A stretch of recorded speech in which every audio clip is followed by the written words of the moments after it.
What is up, ladies and gentlemen? Welcome back to Lila Auto. I am Trevor, if you're new here. And today, we have a GMC. Now, this particular unit is a four-wheel drive, technically six-wheel drive, 3,500, 1 ton, with a gas leak. Yes, it's before noon on a Thursday, and we're doing gas leak things. Pretty significant gas leak too, judging by the puddle there. So let's get a light and let's get under there and see what we got. Well, this is quickly turning into one of those days that I should have stayed home. Somebody else has been here. Now, this is where our gas leak is. He did say that it was beside the filter. Well, there's the filter. Piece of rubber line. That rubber line goes all the way back through to the tank. And then there's a piece of rubber line on that end with a couple of hose clamps. And where it's leaking is up on top. Right there. That rubber line is split. Because guess what? That's not high pressure rubber line. So I'm gonna have to call him, see what he wants to do with this. This is a low budget truck. This is a farm truck. It never really leaves the farm, and if it does, it's up the road to the other farm about a half a mile. Now I'm gonna ask him what he wants to do, because the proper thing to do would be to drop the tank and run plastic line, the nylon line, back up to here. But I doubt very much that he's going to want to do that. He's probably going to tell me to just cut out the bad spot in this rubber line and put a new piece of rubber line in. And because this is a farm truck and it doesn't leave the farm, I'm willing to do just that. And because of it only being a farm truck, I will do that. Now, if this was something that got drove every day up and down the highway, absolutely not would I do that.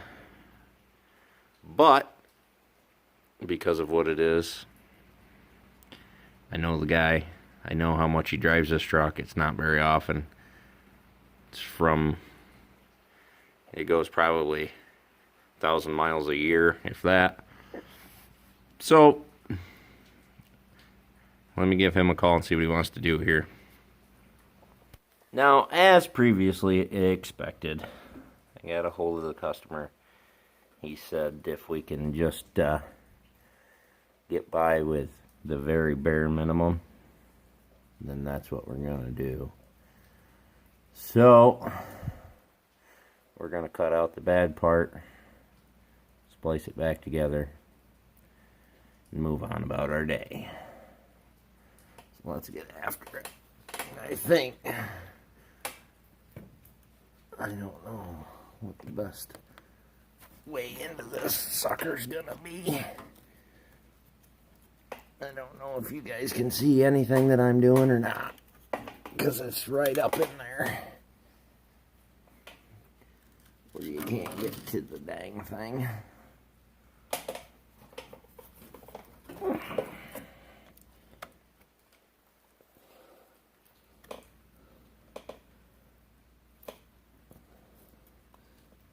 Almost impossible to reach.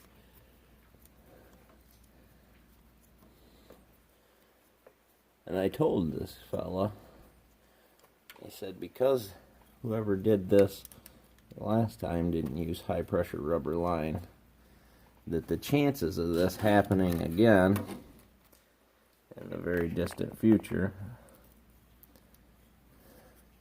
is pretty high. The old boy told me, he says, it don't matter, because he's looking at replacing this particular truck. Oh, we better get a drain pan, because that's going to leak pretty good.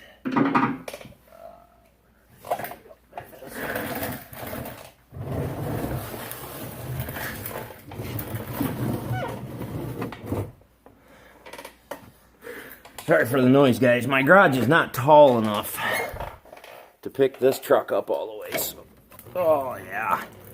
So we're sitting on our stool today, and that is a repair nipple there. You can see it's got the barb on it. So that is for a rubber hose, which is good. Now let's see if we can cut that bad boy off back here somewhere. Back behind the split there. That goes back a long ways. And that's actually split both sides there. Oh man. I don't even want to touch that.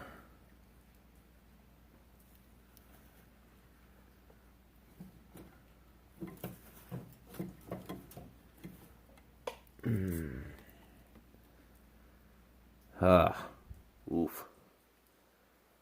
Let's see if we can get this other side off over here. Maybe what we can do is we'll relocate that fuel filter. Put a longer piece on this side over here. Put a longer piece on that side. Because this is just a short piece of hose here, and I have some high pressure line that we can run from that. Move this filter up a scotch and cut this off. Put it back in. Get this farmer back to feeding America. So what I'm going to do is I'm going to turn you guys off, because you are right in the splash zone, and I don't want to get gas all over my nifty camera here. So let's get you guys resituated. Actually, I'll just bring you back when I get her all tucked in nice and neat. Alrighty. Got a new piece of hose up in here. It goes from what's left of the original line back up to the filter. Up to here, hooked in, and then from the tank on that side. Would I normally do it this way? Absolutely not. Am I going to try and talk him into letting me fix it the correct way? Absolutely. And would I recommend doing this? No. Even if he let me put high pressure rubber line on it from there back, I'd feel more comfortable with it. But realistically, what it needs is nylon run all the way from the top of the tank all the way up to the motor. So, alrighty, let's get her cleaned up. The key's on, checking for leaks. I don't see any leaks right now. Nothing's dripping, nothing's weeping, which is a lot better than it was. So we're going to get our stuff cleaned up, take her for a rip, and see how she does.